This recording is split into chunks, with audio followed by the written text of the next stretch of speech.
Hello, everybody. Thank you very much for being here. It's a cabinet meeting, and we have plenty of things to discuss and plenty of success. We've had a tremendous amount of success. We're working, however, right now on immigration, which has been going on for many years. We have come up with a lot of solutions, but we have Democrats that don't want to approve anything because that's probably, they think, bad for the election that's coming up. Unfortunately, there are a lot of people suffering, and that's unfortunate. Unrelated, and before we get into that, the new employment claims recently out just yesterday show that we have the lowest level in nearly a half a century. That's something that is an incredible statistic in a half a century. It's a long time. And the economy is booming. It's doing really well. We're renegotiating trade deals. We're doing very well in those trade deals. It's taking a little period of time. We put tariffs on certain countries and certain industries where it's been very unfair to the United States. Our Treasury is taking in billions of dollars, and these other countries are coming along that have not treated us well, and they are negotiating very vigorously, and lots of good things are happening. This should have been taken care of a long time before my administration came into being. But for some reason, for 25, 30 years, nobody ever looked at trade deals. They're out of control how bad they are, but we're going to make them very good. And we're going to make them fair for both countries, for our country and for whichever country we're dealing with. And there are plenty of them, because they're all bad. There's nothing good. My administration is also acting swiftly to address the illegal immigration crisis on the southern border. Loopholes in our immigration laws, all supported by extremist open border Democrats. And that's what they are. They're extremist open border Democrats. If you look at Nancy Pelosi and you look at Chuck Schumer, you'll see tapes where they wanted to have borders. They needed borders for security. Just a short while ago, a number of years ago, I see Chuck Schumer, we must have borders. Hillary Clinton, we must have borders. If people penetrate our borders, we must get them out of our country. Now, all of a sudden, they're big open border people. It's a whole big con job. In the meantime, people are suffering because of the Democrats. So we've created, and they've let it happen, a massive child smuggling industry. It's exactly what it's become. Traffickers. If you think about this, human traffickers are making a fortune. It's a disgrace. These loopholes force the release of alien families and minors into the country when they illegally cross the border. Since 2014 alone, nearly 200,000 unaccompanied alien minors have been released into the United States as a result of Democrat-backed loopholes, including catch and release, which is one of the worst. You catch them and then you release them. Might as well save your time. Don't bother catching them. And this is what we're stuck with. They're the worst immigration laws in the history of the world. The whole world is laughing at the United States, and they have been for years. These alien minors were separated and sent all the way up here alone. But they really came up with coyotes. You know what a coyote is? Not good. These are not good people. They were set up here with human traffickers because the Democrat-supported policies have allowed this to happen. Democrats also refuse to fund the personnel, the bed space, the resources that we need to house the minors. Now, they want us to take care of the minors, and that's fine. But they don't want to give us the money to take care of them. Because the worse everything looks, they think the better they're going to do with respect to the blue wave, which is turning out, frankly, to be a red wave if you look at the polls. I think we're going to have a red wave, not a blue wave. So they want us to take care of bed space and resources and personnel and take everybody and, like, let's run the most luxurious hotel in the world for everybody. But they don't want to give us the money. So you could ask them about that. We have to house these minors, and we have to house them safely.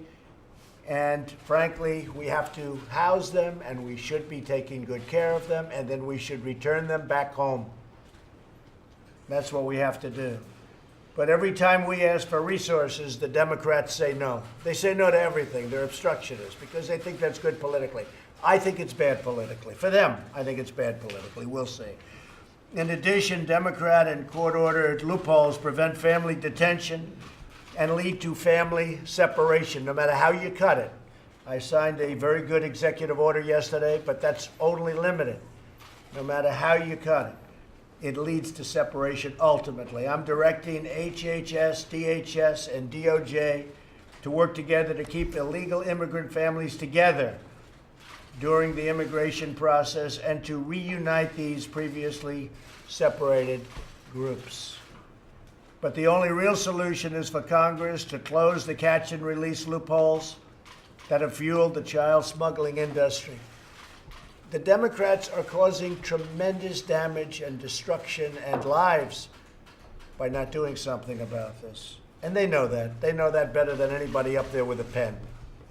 If we don't close these loopholes, there is no amount of money or personnel in the world to address the crisis. A very serious crisis. It's been going on so long. This isn't Trump administration. You look back at 2014 during the Obama administration, they have pictures that were so bad. They had a judge that said it was inhumane the way they were treating children. Take a look at some of the court rulings against the Obama administration. They talked about inhumane treatment. I read them. I looked at them. They're all over the place. Inhumane treatment. They were treating them terribly. We have a situation where some of these places, they're really running them well, and I give a lot of credit to Secretary Nielsen and all of the people that have worked. It's the nicest that people have seen, but it's still something that shouldn't be taking place. My wife, our First Lady, is down now at the border because it really bothered her to be looking at this and to seeing it as it bothered me, as it bothered everybody at this table. We're all bothered by it. But we need two to tango. We have 51 votes in the Senate. We need 60, unfortunately, because we have the ridiculous filibuster rule. So we need 60. And I think I'll get 4 or 5 or 6 from senators, frankly, running in states where I won by 25, 30, 40 points with Mike. And I think we'll get 6 senators, maybe we'll get 7 senators. That still doesn't get us to 60. So there's nothing you can do to get there. And people don't understand that. When we have a majority in the Senate, we have a majority by 1, but we need 10 votes. So we need 10, essentially, we need 10 Democrats. Not going to get them. They're told by Schumer and Pelosi, don't do it, because we want to see if we can pick up seats. They don't care about the children. They don't care about the injury. They don't care about the problems. They don't care about anything. All they do is say, obstruct, and let's see how we do, because they have no policies that are any good. They're not good politicians. They got nothing going. All they're good at is obstructing. And they generally stick together. I respect them for that. That's about it. Their policies stink. They're no good. They have no ideas. They have no nothing, the Democrats. All they can do is obstruct and stay together and vote against and make it impossible to take care of children and families and to take care of immigration. We should be able to make an immigration bill that can really solve the problem. Not just this. This is one aspect of it. This is one very important but small aspect of it. We should be able to do a bill. I'd invite them to come over to the White House anytime they want. This afternoon would be good. After the cabinet meeting would be good. They are invited officially. I'll let you do the inviting. Let the press do the inviting. But we have to do something about immigration in this country. For 50 years and long before that, it was a disaster. But over the last 20, 25 years, it's gotten worse. Every time they write a rule or regulation, it makes it worse, not better. We can solve this problem. We have to hire thousands of judges. No country in the world is hiring judges like that. They hire border people that you can't come into the country. Mexico, by the way, is doing nothing for us. Nothing. They have the strongest immigration laws. They can do whatever they want. They can keep people out of Mexico. You have a 2,000-mile journey up Mexico. They walk through Mexico like it's walking through Central Park. It's ridiculous. Mexico does nothing for us. So then when people say, why are you being so tough with NAFTA? And I am being tough because it's a terrible deal for the United States. Mexico's making $100 billion a year off us and the horrible NAFTA deal. And I am being tough. One of the reasons I'm being tough, because they do nothing for us at the border. They encourage people, frankly, to walk through Mexico and go into the United States because they're drug traffickers, they're human traffickers, they're coyotes. I mean, we're getting some real beauties. Mexico is doing nothing for us except taking our money and sending us drugs. They're doing nothing. They could solve this problem in 2 minutes. You wouldn't even have to do anything. But they don't do it. They talk a good game, but they don't do it. So we'll see how that all comes out. It'll be very interesting to see. So with that, I'll end by saying we had a tremendous success in North Korea. We continue to work on that. Mike Pompeo has been fantastic. John Bolton working together with Mike has been fantastic. I don't even know where. There he is. I thought he might have gone back to North Korea. He spent so much time in North Korea. I'm surprised to see you here. But I think I can speak for both of us in saying it's been an incredible experience. The relationship is very good. They've stopped the sending of missiles, including ballistic missiles. They're destroying their engine site. They're blowing it up. They've already blown up one of their big test sites. In fact, it was actually 4 of their big test sites. And the big thing is it will be a total denuclearization, which is already taking place. And I understand, Mike, that they've already sent back or in the process of sending back the remains of our great heroes who died in North Korea during the war. And that's already in the process of coming back. Plus, as you all know very well, we got back our hostages, our 3 hostages who are right now living very happily with their families, and we're very happy about that. So we've made tremendous progress with respect to North Korea, even since I last spoke to you. What we agreed to do is have a meeting. I know that some of the media says, oh, they agreed to meet. Well, anybody would have agreed to meet, and it would not have been possible for past administrations to have met in the way that we've met. This was an incredible, important meeting all over Asia. They're in love with the United States because of what we've done. And Japan, I spoke to Prime Minister Abe, and he is so thrilled. He doesn't have rockets going over Japan. That makes him very happy, General. You know that, right? He's very thrilled not to see rockets going over Japan. There were plenty of them sent right over Japan. And he said, I want to thank you because what you've done is incredible. There are no more rockets going, and there's no thought of it. Now, things can change. I said it last night at a speech. Things can change. Personalities can change. Maybe you end up with conflict. Maybe you don't. But the relationship that Mike has and I have with Chairman Kim and his group is a very good one, very strong one, and I think it's going to lead to tremendous success. But the document we signed, if people actually read it to the public, you'd see, number 1 statement, we will immediately begin total denuclearization of North Korea. Nobody thought that would be possible. If you remember a year and a half ago when Mike and I came into office and when this group came into office, everybody was talking about there's going to be a war. There's going to be a war with North Korea. During the Obama years, that's all I heard about, war with North Korea. You have 28 million people 30 miles away from the border where they have thousands of massive, they call them cannons. That's what they are. They're bigger than howitzers. And they're all aimed at Seoul. Seoul has 28 million people. And it would be not a catastrophe of 100,000 people or 200,000 like I'd read from you. This could have been a catastrophe of 30, 40, 50 million people. And I think we're very close to having that situation solved. We've had some very good news even over the last couple of days. They want to get it done, we want to get it done, and we're moving quickly. So North Korea has been an incredible experience for me, and we're going to help them also get back on track. We think that it has tremendous potential. Chairman Kim thinks it has tremendous potential. I want to also thank, as you know, Prime Minister Abe. I want to thank President Moon from South Korea. He's been terrific. He's been really moving it along and pushing as hard as they can.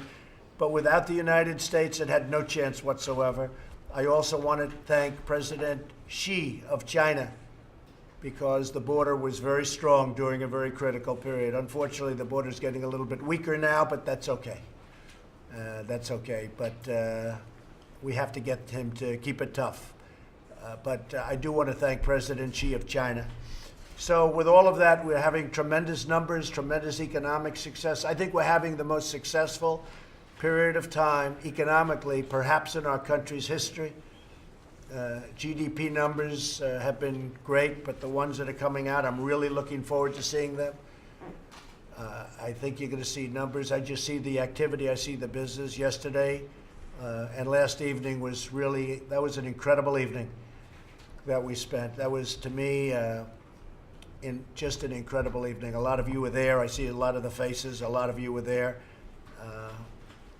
At least 15,000 people couldn't get into the arena.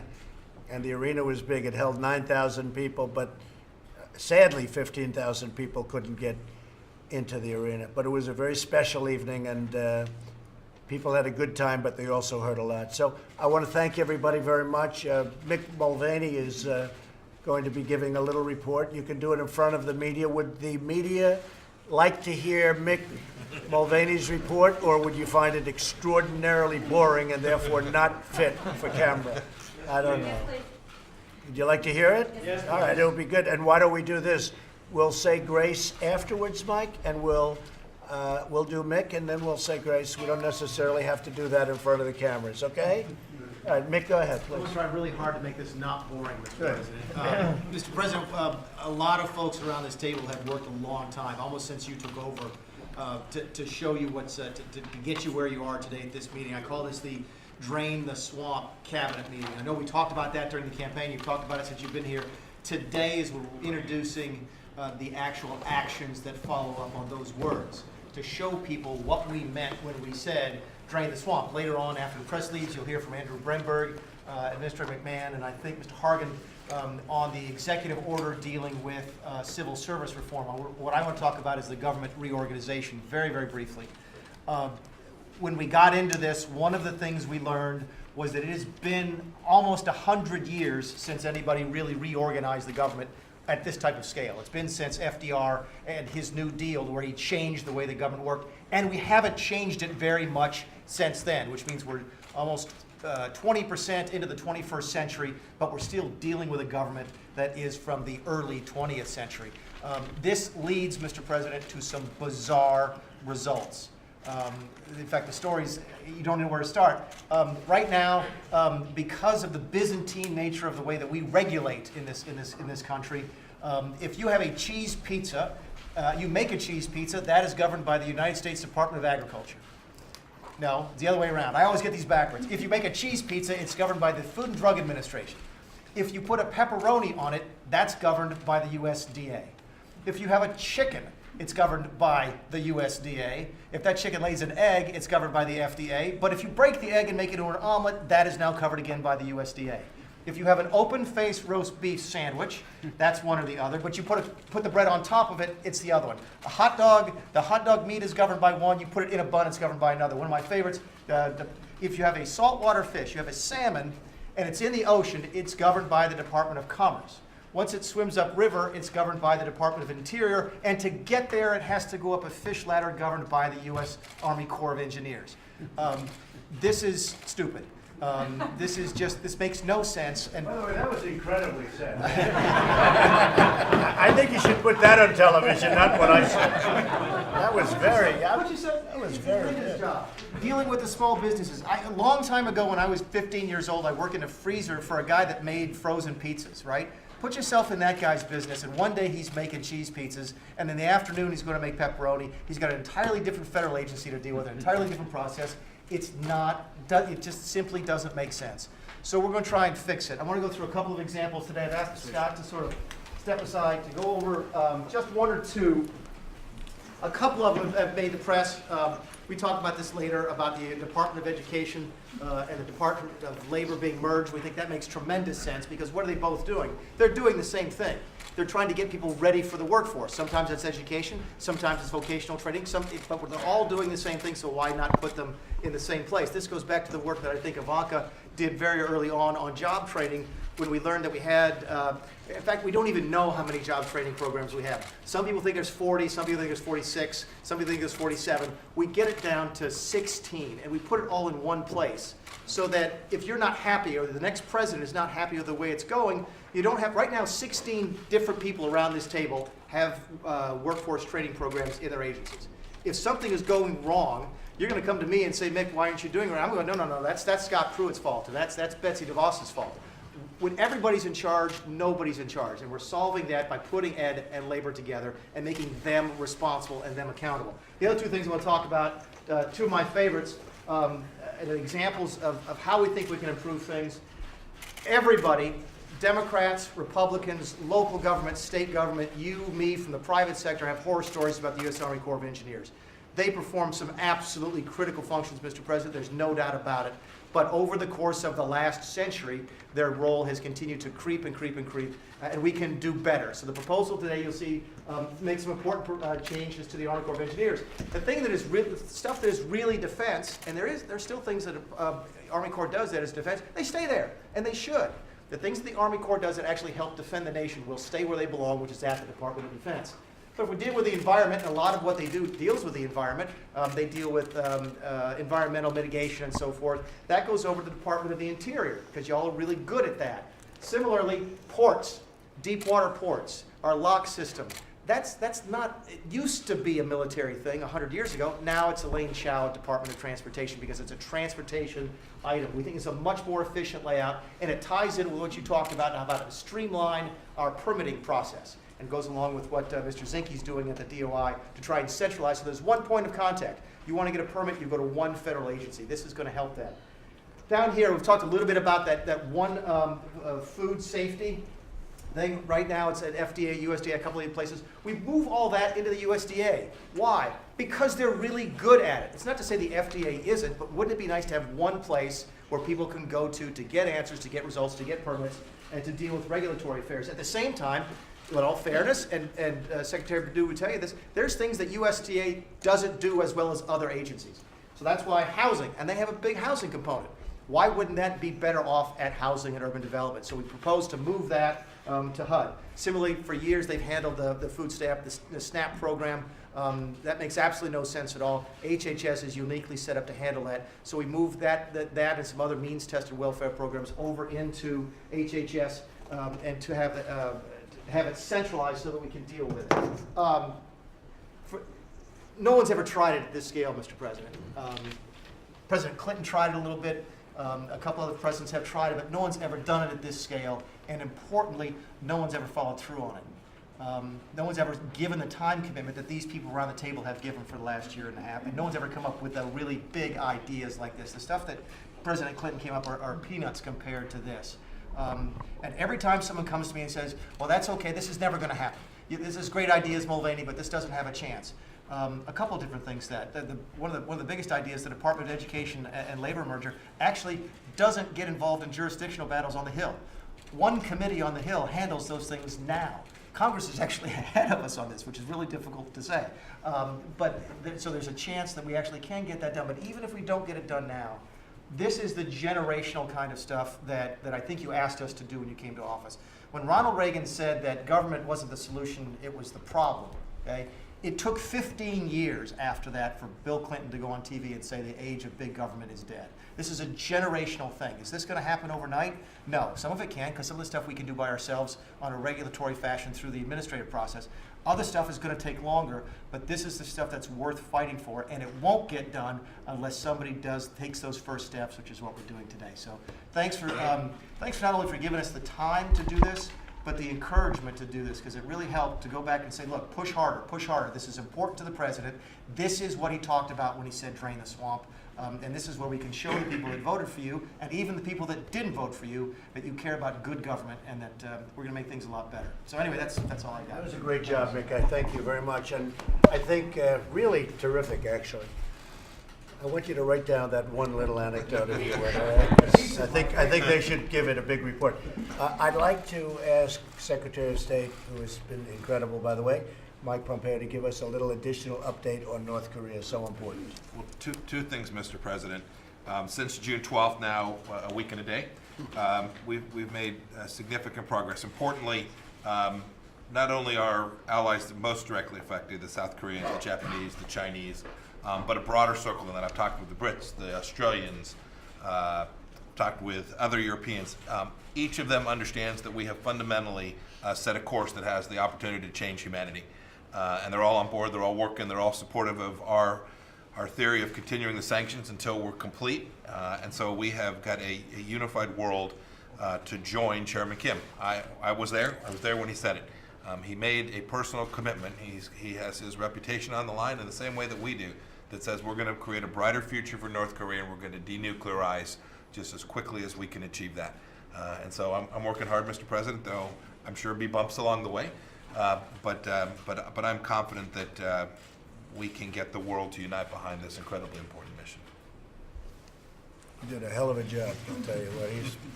He's been in a lot of, he's logged a lot of hours in airplanes going over. It's a 22, 23-hour flight, and it's been a lot of time, and you really work good. We're very proud of you. Thank you very much, Mike. Thank you all very much. Appreciate it. How are you? I'm great. Good. Good job. I appreciate you very much. Thank you for saying so. Can I ask you about your message to immigration and the bills that they're looking at on the Hill? What's your message to lawmakers? They got to get together and do something. Honestly, they have to get together. The question is, what's my message to lawmakers having to do with immigration? They've got to get together and do something. This has been going on for decades, and they have to sit down. I'm willing to do it. I just told you I'll invite Senator Schumer and Nancy Pelosi. They can come over, they can bring whoever they want. But the lawmakers have to sit down and they have to do something, because our country cannot continue to run like this. We can't have open borders. You have to have borders. You don't have a country without borders. They have to be enforced. It has to be a strict enforcement. At the same time, we want people to come into our country. We need them. We have many companies right now moving back into the United States. They need workers. We have 3.8% unemployment. They need workers. We have to have them come in. You know, I'm saying I want people to come in. They have to come in through a merit system, but we can have a lot of people come into our country through the merit system, so they can help these companies that are looking so hard for people to make the company work. In a very, very simple way, Congress has to get together, get their act together, Democrats and Republicans. They have to come up with a solution. I have ideas, they have ideas, we can put them together very easily. There's so much hatred. There's so much, I mean, honestly, I'm not saying this in it, there's a lot of false reporting, a lot of misreporting. There's also a lot of great reporting. But Congress has to come together, and this is the best time to do it. Right now, I think, is the best time I've seen for people that really are well-meaning. Unfortunately, we have an election coming up in a few months, and I guess they're looking at it and we're looking at it, and maybe we have to just sort of put on the blinders when it comes to doing that. But Congress has to get together, and we have to do something on immigration. It's very important. We have to change almost everything that's been done in the past. It's ridiculous. We are being laughed at as a country because of our bad immigration policies. And, we're a young administration. This has been going on for 50 years, 60 years, 70 years. But it's gotten worse over the last 20, because laws have been so complex and so ridiculous. We really don't have a law. We have laws that don't allow you to do what you're supposed to be doing. And we also want to keep it in a very humane way. We want to take care of people. If we don't take them in, we have to help. And we also need help from Mexico. Mexico has not helped us, and we need help from Mexico. So that's a long answer, but I also appreciate the great job you've done. Thank you very What much. about the kids who were already separated from their parents? Yes? What about the kids who were already separated from their parents? Say it, I can't hear The you. kids who were already separated from their parents.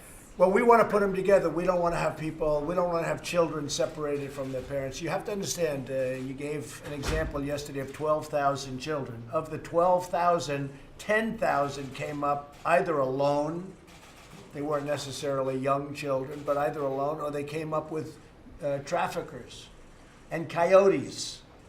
And these coyotes are bad dudes, but they came up with other people, brought them up, and they used them. They're using these children.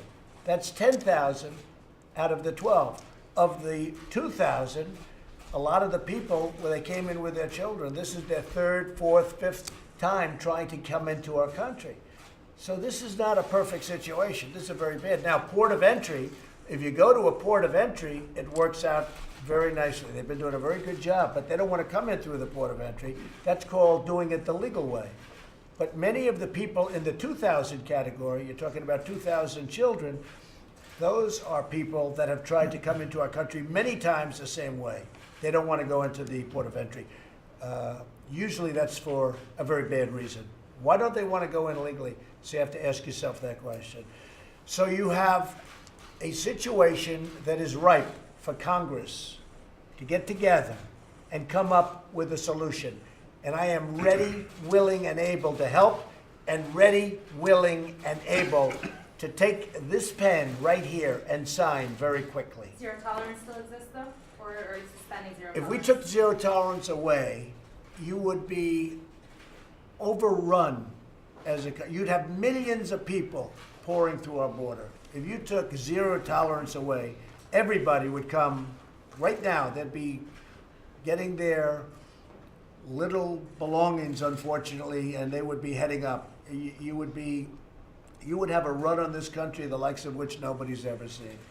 So we have to have strong borders.